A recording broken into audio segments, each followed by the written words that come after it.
consequence for that sin. Is God not a faithful God? Is God not a righteous God that he will not forgive you? Oh yes, he will forgive you. He has to. He has to, according to 1 John 1 and 9. But he, watch this, also according to the same book, he cannot overlook your sin. He's got to be God because he's got to deal with your sin. Again, like I said, every sin has a date, destiny with God. He hadn't forgot about it. Okay? He hadn't forgot about it. And so, I encourage you in our closing moments here this morning. This is just part 2 of the series that we started on last week. I encourage you, get serious about sin. Because you're giving a lot of money to these churches. Come on here. I wouldn't, what's this? I would not give my money and refuse to live right. And I've read the contract. The contract says that if I give my money, hello, the contract says that if I give my money, that, and if I give my money and live right, that there will be a return that will come, there will be a return that I won't have room enough to receive it.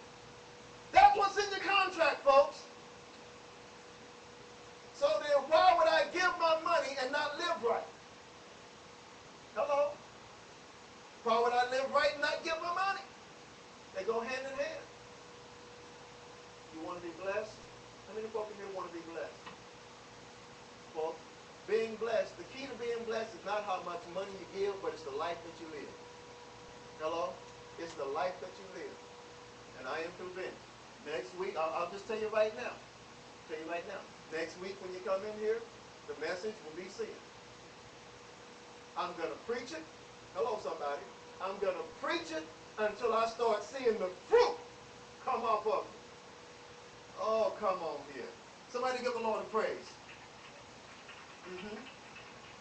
I'm going to preach about sin until I see, if you're driving a hoopty, I'm going to preach about sin until you drive up in a new car. I'm going to preach about sin until you call me and tell me the Lord has blessed me with a new house. I'm going to preach about sin until you tell me that your kids came back home. Because why? My Bible tells me that if I'm doing what I know to do, if I'm giving right, and I'm living right, then everything else that's associated with me has to get right too. And until it happens, I'm going to preach it until it does. Everyone standing.